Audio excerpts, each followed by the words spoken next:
যখন বাংলাদেশের সেনাবাহিনী যারা প্রতিজ্ঞাবদ্ধ বহিঃশত্রুর আক্রমণ থেকে দেশকে রক্ষা করবে, তারা একজন প্রধানমন্ত্রীকে দেশে রাখতে পারেননি, তখনও পর্যন্ত বাংলাদেশে সম্পূর্ণভাবে আইনগত নিষিদ্ধ একটি রাজনৈতিক দলের নেতাকে ক্যান্টনমেন্টে ওনারা আসতে দিয়ে দিয়েছেন, এবং সেই দলের সাথে ওনারা বলেছেন, প্রথম কথা বলেছেন যে নিরাপত্তা বলয় সমস্ত কিছু কিন্তু সেখানে লুজ করে দেওয়া হয়, ওপেন করে দেওয়া হয়। শুধু তুলনা করার জন্য বলছি, সেই একই বাহিনী তারেক জিয়া, যিনি বাংলাদেশের এই মুহূর্তে বর্তমানে কোনো ধরনের রাজনৈতিক প্রোটোকল পাওয়ার যোগ্য নন, তাকে 5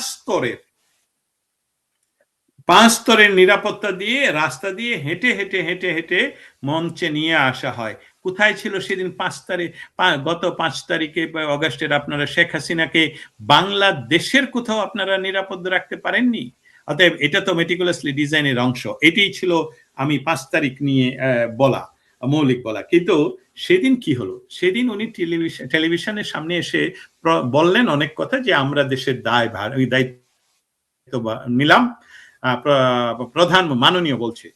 মাননীয় প্রধানমন্ত্রী পদত্যাগ করে দেশ ত্যাগ করেছেন, আমরা এখন বঙ্গভবনে যাব, গিয়ে আমরা দেশ পরিচালনার জন্য একটি সরকার গঠন করব, আমরা দেশকে নিরাপদ রাখবো, কি বললেন। কিন্তু একজন সাংবাদিকের প্রশ্নে এখন বলেন আপনারা কোন কোন রাজনৈতিক দলের সাথে আলাপ করলেন, উনি কিন্তু প্রথম যে রাজনৈতিক দলটার কথা বলেন সবাই জানেন, কিন্তু আমি রিপিট করতে বাধ্য হচ্ছি আজকে, সেই বললেন জামায়াতে ইসলামী, এবং ওনার আমির এই ডাক্তার শফিকুল রহমানের কথা বললেন।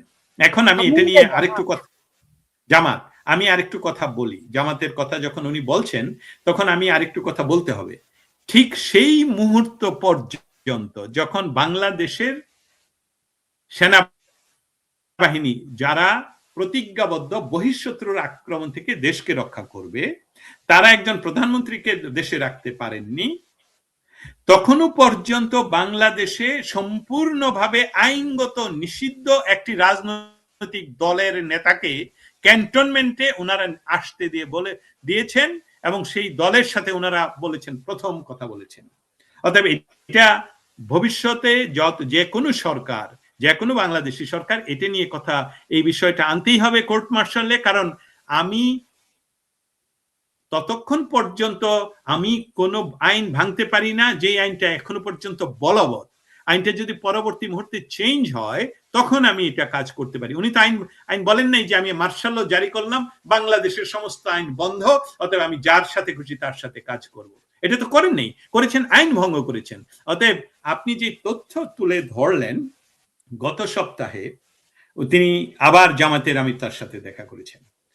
আজকে জামায়াতের আমির দেখা করার মৌলিক যে কারণ আমরা জানি, যতটুকু জানতে পেরেছি, এটা খুবই গোপন রাখা হয়েছে। এমনকি ডিজিএফ এর এরাও তেমন কিছু এখনো পর্যন্ত জানে না কি হচ্ছে, কি বিষয়টা নিয়ে আলাপ হলো। কারণ আপনারা জানেন সেখানে একটা ক্লাব রয়েছে ক্যান্টনমেন্টের ভিতরে, কি একটা যারা ইতিমধ্যে আর্মিতে নেই তাদের জন্য একটি ক্লাব, অফিসার্স ক্লাব, প্রাক্তন অফিসার্স ক্লাব, যাদেরকে একটা কি শব্দ দিয়ে ব্যবহার করে তাদের সংক্ষেপে, আপনি হয়তো বা জানেন। আমি রাওয়া ক্লাব, হ্যাঁ, ইচ্ছা করেই অনেক সময় রাওয়ার কথাই বলছি, কিন্তু ইচ্ছা করেই আমি মনে রাখতে পারি না আর কি। এই রাওয়া ক্লাবের এরা নিয়ন্ত্রণ করে, ওইখান থেকে আসলে সমস্ত কিছুই ওইখান থেকে ঘটছে, এবং সেটার মূল নিয়ন্ত্রক কিন্তু জামাতপন্থী, এবং স্পেশালি গোলাম আজমের সন্তান এবং এদের সন্তান নিয়ন্ত্রিত এই গোষ্ঠীটার মাধ্যমে সম্পূর্ণভাবে এই ওয়াকারের সাথে তাদের যোগাযোগটা রক্ষা করে চলছে। এখন তারেক জিয়া আসাতে দেখুন ক্ষুধা বক্সকে সরিয়ে দেওয়া হলো। এটা কেন সরিয়ে দেওয়া হলো? উনি এমন গুরুত্বপূর্ণ ব্যক্তি ছিলেন, উনি কিন্তু বিএনপির জন্য একটা গুরুত্বপূর্ণ ব্যক্তি ছিলেন, যে ব্যক্তিটা জজ মিয়া নাটক সাজিয়েছিলেন, এবং তাকে যখন আনা হলো, নিয়োগ দেওয়া হলো, তখন কিন্তু কোনো হইচই হলো না। কিন্তু যখন তাকে সরিয়ে তারেক আসছে, তার আগে ডেইলি স্টার পুড়িয়ে দেওয়া হলো, প্রথম আলো পুড়িয়ে দেওয়া হলো, ক্ষুধা বক্সকে সরিয়ে দেওয়া হলো। এখন আবার এই 24 ঘন্টার ভিতরে যখন দেখা গেল যে বাংলাদেশে আসলে তাদের মাটি পায়ের তলা থেকে আর মাটি নেই বললেই চলে।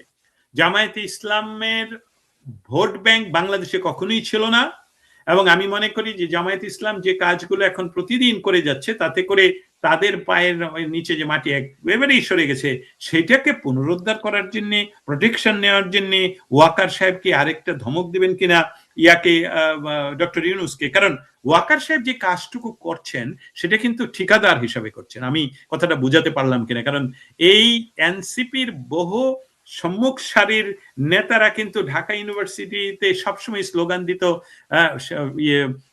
ওয়াকার সম্বন্ধে যে সেনাবাহিনী ঠিকাদার, মনে আছে এই কথাগুলো? সেনাবাহিনী কিসের ঠিকাদার, কিসের ঠিকাদারি দায়িত্ব? অতএব সেখানে তারা গেলেন। আমার মনে হচ্ছে এইটা একটা গুরুতর সিগন্যাল যারা বর্তমানে বাংলাদেশে অবস্থান করছেন, যারা স্বেচ্ছা নির্বাসন থেকে বাংলাদেশে গিয়েছেন রাজনীতি করার জন্য, ক্ষমতায় যাওয়ার জন্য, তাদের জন্য এটা ভাবার বিষয় যে জামাতের সাথে বাংলাদেশের যে সেনাপ্রধান তার সখ্যতা, এবং উনি বারবার বা রাজপথে না তাদের গুন্ডা বাহিনী নামিয়ে রেখে ওখানে গিয়ে কি আলাপ করেন, এবং এই এনসিপির সকল সদস্যদেরকে বাংলাদেশের সেনাবাহিনীর যান সাজুয়া জানে বহন করে সারা বাংলাদেশ, স্পেশালি আমাদের গোপালগঞ্জে যে গণহত্যা চালিয়ে দেওয়া হলো সেইটার সেই সেনাবাহিনী কেন করলো? অতএব আপনার যে তথ্য এটার সাথে আমার অল্প কিছু তথ্য একসাথে মিলে যায় যে এখানে একটা গভীর ষড়যন্ত্র হচ্ছে। মনে করা হচ্ছে যে শাহবাগে অন্য কোনো ধরনের অন্য কিছু ঘটিয়ে নির্বাচনকে বানচাল করে দিয়ে এমনকি তারেক জিয়া যাতে আবার চলে যেতে বাধ্য হয় অথবা তার জীবনের প্রতি সংশয় হয়, তাহলে তো উনি আর থাকবেন না। কারণ ওনাকে দেশে আসার আগে আমরা এই কথাটা এক দুজন আলাপই করতে পারি। উনি দেশে আসার আগে কিন্তু বারবার বলছিলেন দেশে ফিরে আসা শুধু আমার একার উপর নির্ভর করছে না। অতএব এই যে ডট গুলো একসাথে, সেখানে জামাত কি খেলা খেলছে, কালকে সকালে কি হবে, তারেক জিয়া যদি হুমকির মুখে পড়েন, উনি যদি সরে যান, নির্বাচন যদি ঝুলে যায়, আমেরিকান গ্রিন সিগন্যাল কি আসলে সেফ এক্সিট, না যদি এরকম যে নির্বাচন চলছে আমাদের পার্শ্ববর্তী দেশ মিয়ানমারে, তাই না? মিয়ানমারের নির্বাচিত সরকারকে হটিয়ে দিয়ে তারা এত দীর্ঘ সময় পরে এখন ওই ব্যবস্থায় যাচ্ছে কিনা। তবে খুশির সংবাদ, আমরা বাঙালিরা অন্য জাতির মতন নয়। আমরা বাঙালিরা ইতিমধ্যে জেনে গেছি যে বাংলাদেশের পথ ছিল শান্তির পথ।